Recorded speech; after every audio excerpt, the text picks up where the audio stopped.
So let's talk a little bit about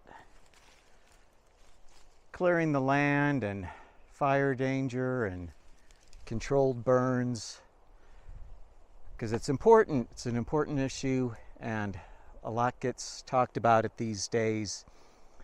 And what a lot of people don't realize or understand is that forest management for thousands of years, by the Native Americans first and by the settlers and ranchers and loggers afterwards, was to use fire as forest management.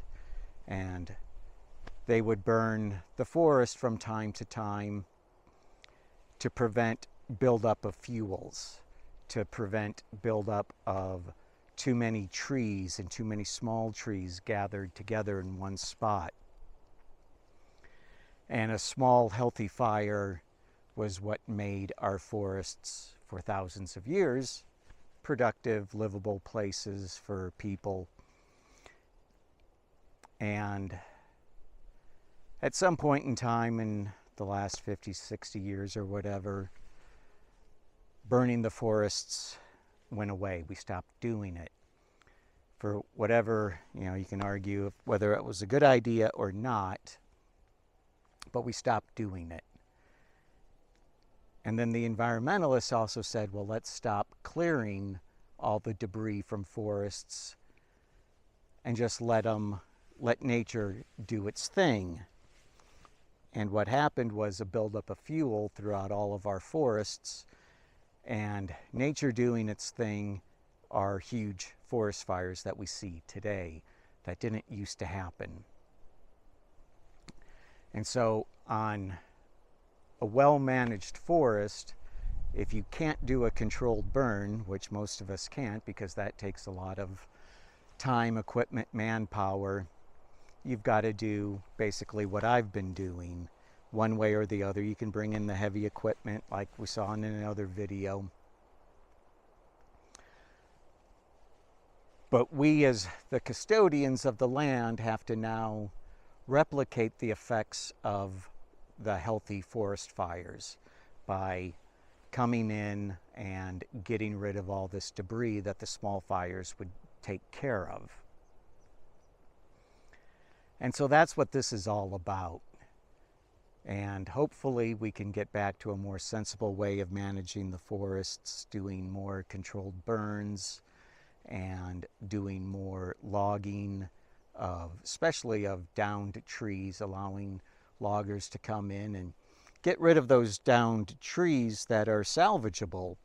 You don't have to get rid of every single one, but enough so that you prevent fire danger.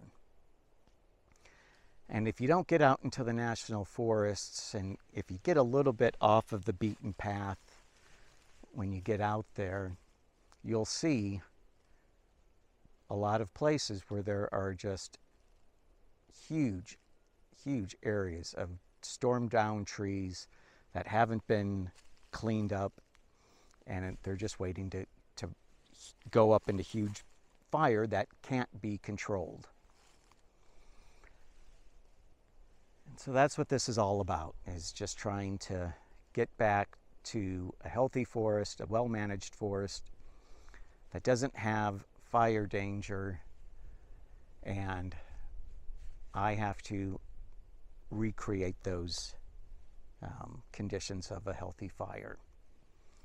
Something to think about, because I know the subject's going to be coming up. It does every now and then, especially when fire season's back. Hope that sheds a little bit of light on some of the details and complexities of a very complex subject. And wherever you fall on this issue, the best thing you can do is learn more about the past and the present, and hopefully what the future will be like. And get out into the forest sometime and enjoy it, look around, and just enjoy the beauty of it, because I love the forest. I love being out here. All right. Have a good day. Bye.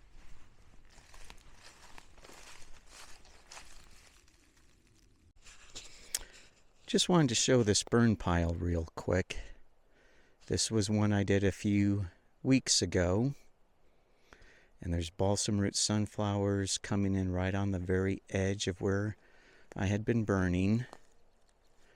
And then right up here, next to it, we had done some burning up here last fall. So it hasn't even been a full year. And we've got plants coming back where I had burned. And so it doesn't do as much damage as you might think. The ground recovers pretty quick, especially if you can leave behind some nice char. The ground really needs that. It's really good for the microbes. So it helps restore the soil fairly quickly after you've burned. Don't burn it down to just dust. Put out your fires, as you should always. But the benefit of that is you get that char, and the microbes love it. It rebuilds the soil pretty quickly. The plants like it. And it comes back pretty quick. All right, just wanted to show that real quick. Bye.